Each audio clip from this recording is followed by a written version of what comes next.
Well, we've got more breaking news about the painful and unnecessary Trump triggered trade war, and that is Donald Trump has folded. He has blinked. He has walked back all of the tariffs against Mexico for at least 1 month after a phone call with Mexican President Claudia Sheinbaum. But before we unpack all that, if you end up liking this video and you want to support the channel, please be sure to hit the like, subscribe, and alert bells before you go.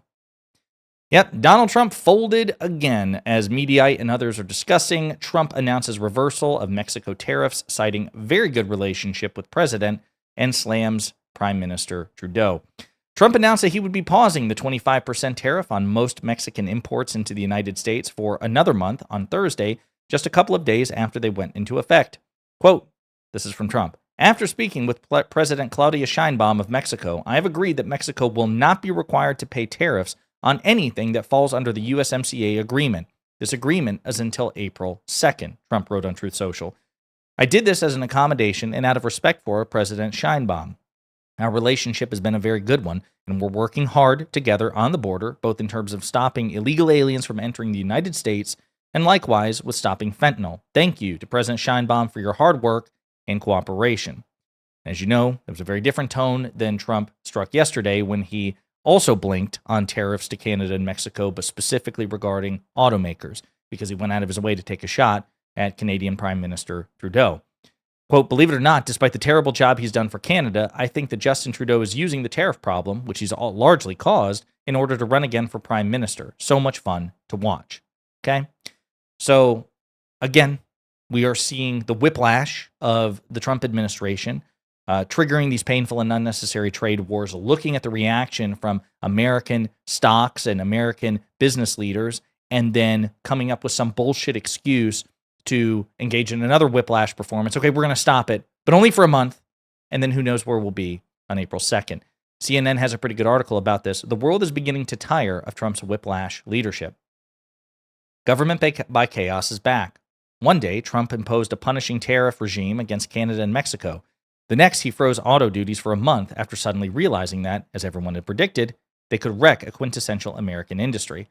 Last week, Ukrainian President Volodymyr Zelensky came to the Oval Office to sign a rare earths minerals deal that Trump billed as a triumph for the U.S. But Zelensky was provoked by Vice President J.D. Vance and kicked out of the White House. European leaders have spent days trying to fix the debacle. Elon Musk, meanwhile, is taking a chainsaw to the bureaucracy, indiscriminately firing workers and feeding agencies into the wood chipper, pitching citizens and industries who rely on government paychecks into uncertainty just as the economy softens and is more vulnerable to such shocks. At first, Trump's early-term energy on multiple fronts was a bolt of energy as he scratched his Sharpie across multiple executive orders and chased away the lethargy that marked President Biden's waning months in office. 6 weeks in, however, as Trump makes gut-check calls to dismantle the post-Cold War national security arrangements, the global free trade system, and the federal machine, all of which he helped make the U.S. a superpower, a new realization is dawning. There doesn't seem to be a plan.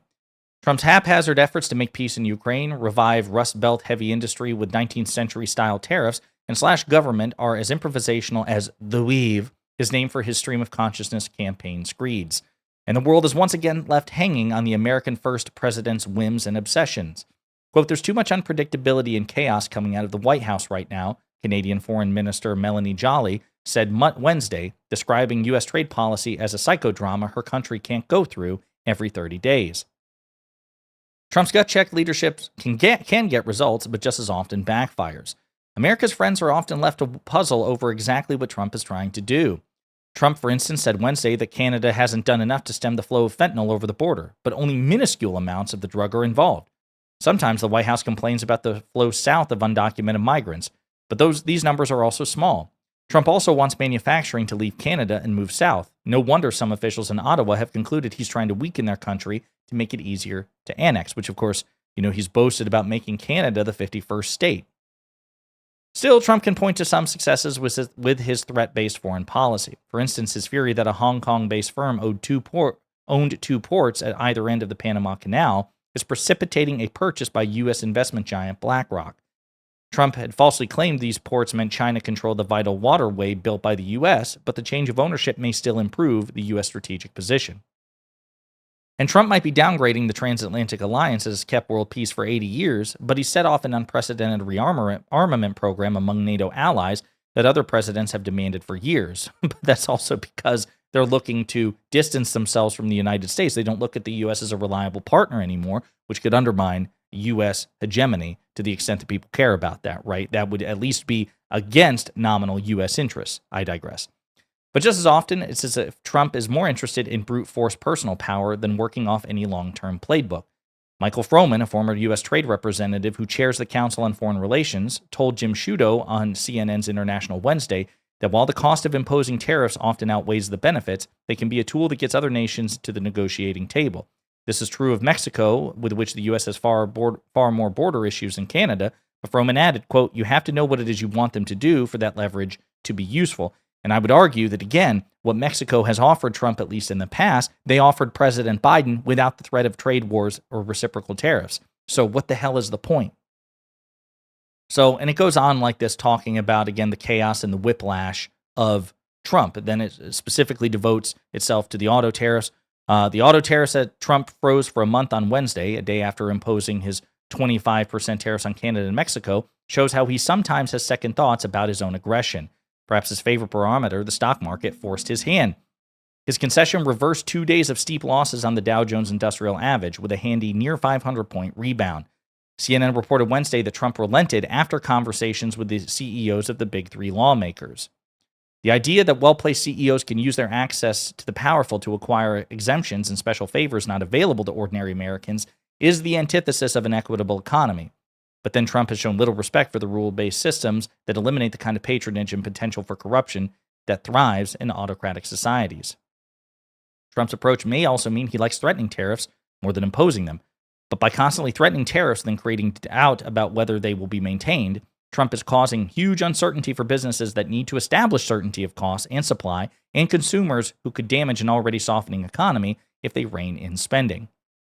Quote, "There's so much uncertainty about what the administration is doing that the mere prospect of tariffs is creating a big anchor on the economy," Bharat Ramamurthy, former deputy director of Biden's National Economic Council, told reporters on a conference call Monday.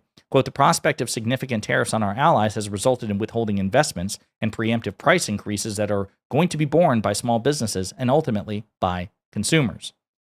And so, yeah, this is an incredibly risk-ridden or risk-riddled approach. And we already see it now. Trump threatens the tariffs and then folds.